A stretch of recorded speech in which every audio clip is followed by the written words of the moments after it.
अध्याय 8 भगवत प्राप्ति। अर्जुन ने कहा, हे भगवान, हे पुरुषोत्तम, ब्रह्म क्या है, आत्मा क्या है, सकाम कर्म क्या है, यह भौतिक जगत क्या है तथा देवता क्या है, कृपा करके यह सब मुझे बताइए। हे मधुसूदन, यज्ञ का स्वामी कौन है और वह शरीर में कैसे रहता है, और मृत्यु के समय भक्ति में लगे रहने वाले आपको कैसे जान पाते हैं। भगवान ने कहा, अविनाशी और दिव्य जीव ब्रह्म कहलाता है और उसका नित्य स्वभाव अध्यात्म या आत्म कहलाता है। जीवों के भौतिक शरीर से संबंधित गतिविधि कर्म या सकाम कर्म कहलाती है। हे देहधारियों में श्रेष्ठ, निरंतर परिवर्तनशील यह भौतिक प्रकृति अधिभूत कहलाती है। भगवान का विराट रूप, जिसमें सूर्य तथा चंद्र जैसे समस्त देवता सम्मिलित हैं, अधिदैव कहलाता है तथा प्रत्येक देहधारी के हृदय में परमात्मा स्वरूप स्थित मैं परमेश्वर अधियज्ञ कहलाता हूं। और जीवन के अंत में जो केवल मेरा स्मरण करते हुए शरीर का त्याग करता है, वह तुरंत मेरे स्वभाव को प्राप्त करता है, इसमें रंच मात्र भी संदेह नहीं है। हे कुंती पुत्र, शरीर त्यागते समय मनुष्य जिस जिस भाव का स्मरण करता है, वह उस भाव को निश्चित रूप से प्राप्त होता है। अतएव हे अर्जुन, तुम्हें सदैव कृष्ण रूप में मेरा चिंतन करना चाहिए और साथ ही युद्ध करने के कर्तव्य को भी पूरा करना चाहिए। अपने कर्मों को मुझे समर्पित करके तथा अपने मन एवं बुद्धि को मुझ में स्थिर करके तुम निश्चित रूप से मुझे प्राप्त कर सकोगे। हे पार्थ, जो व्यक्ति मेरा स्मरण करने में अपना मन निरंतर लगाए रखकर अविचलित भाव से भगवान के रूप में मेरा ध्यान करता है, वह मुझको अवश्य ही प्राप्त होता है।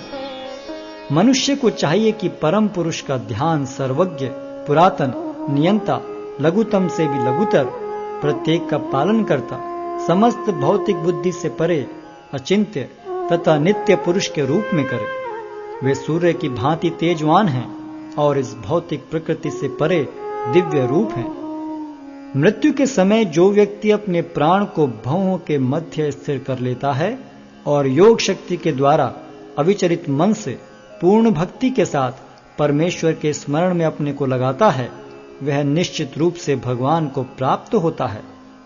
जो वेदों के ज्ञाता हैं, जो ओंकार का उच्चारण करते हैं और जो संन्यास आश्रम के बड़े बड़े मुनि हैं, वे ब्रह्म में प्रवेश करते हैं। ऐसे सिद्धि की इच्छा करने वाले ब्रह्मचर्य व्रत का अभ्यास करते हैं।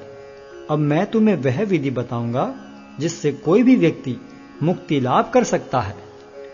इस योगाभ्यास में स्थित होकर तथा अक्षरों के परम संयोग यानी ओंकार का उच्चारण करते हुए यदि कोई भगवान का चिंतन करता है और अपने शरीर का त्याग करता है, तो वह निश्चित रूप से आध्यात्मिक लोकों को जाता है। हे अर्जुन, जो अनन्य भाव से निरंतर मेरा स्मरण करता है, उसके लिए मैं सुलभ हूं, क्योंकि वह मेरी भक्ति में प्रवृत्त रहता है। मुझे प्राप्त करके महापुरुष जो भक्ति योगी हैं, कभी भी दुखों से पूर्ण इस अनित्य जगत में नहीं लौटते, क्योंकि उन्हें परम सिद्धि प्राप्त हो चुकी होती है। इस जगत में सर्वोच्च लोक से लेकर निम्नतर सारे लोक दुखों के घर हैं, जहां जन्म तथा मरण का चक्कर लगा रहता है। किंतु हे कुंती पुत्र, जो मेरे धाम को प्राप्त कर लेता है, वह फिर कभी जन्म नहीं लेता। मानवीय गणना के अनुसार 1000 युग मिलकर ब्रह्मा का एक दिन बनता है और इतनी ही बड़ी ब्रह्मा की रात्रि भी होती है। ब्रह्मा के दिन के शुभारंभ में सारे जीव अव्यक्त अवस्था से व्यक्त होते हैं और फिर जब रात्रि आती है तो वे पुनः अव्यक्त में विलीन हो जाते हैं। जब जब ब्रह्मा का दिन आता है तो सारे जीव प्रकट होते हैं और ब्रह्मा की रात्रि होते ही असहायवत विलीन हो जाते हैं। इसके अतिरिक्त एक अन्य अव्यक्त प्रकृति है जो शाश्वत है और इस व्यक्त तथा अव्यक्त पदार्थ से परे है। यह परा और कभी नाश न होने वाली है। जब इस संसार का सब कुछ लय हो जाता है, तब भी उसका नाश नहीं होता। जिसे वेदांती अप्रकट तथा अविनाशी बताते हैं, जो परम गंतव्य है, जिसे प्राप्त कर लेने पर कोई वापस नहीं आता वही मेरा परम धाम है। भगवान जो सबसे महान है, अनन्य भक्ति द्वारा ही प्राप्त किए जा सकते हैं। यद्यपि वे अपने धाम में विराजमान रहते हैं, तो भी वे सर्वव्यापी हैं और उनमें सब कुछ स्थित है। हे भरत श्रेष्ठ, अब मैं तुम्हें उन विभिन्न कालों को बताऊंगा जिनमें इस संसार से प्रयाण करने के बाद योगी पुनः आता है अथवा नहीं आता। जो पर ब्रह्म के ज्ञाता हैं, वे अग्निदेव के प्रभाव में, प्रकाश में, दिन के शुभ क्षण में, शुक्ल पक्ष में या जब सूर्य उत्तरायण में रहता है, उन 6 मासों में इस संसार से शरीर त्याग करने पर उस पर ब्रह्म को प्राप्त करते हैं। जो योगी धुएं, रात्रि, कृष्ण पक्ष में या सूर्य के दक्षिणायन रहने के 6 महीनों में दिवंगत होता है, वह चंद्रलोक को जाता है, किंतु वहां से पुनः चला आता है। वैदिक मतानुसार इस संसार से प्रयाण करने के 2 मार्ग हैं, एक प्रकाश का तथा दूसरा अंधकार का।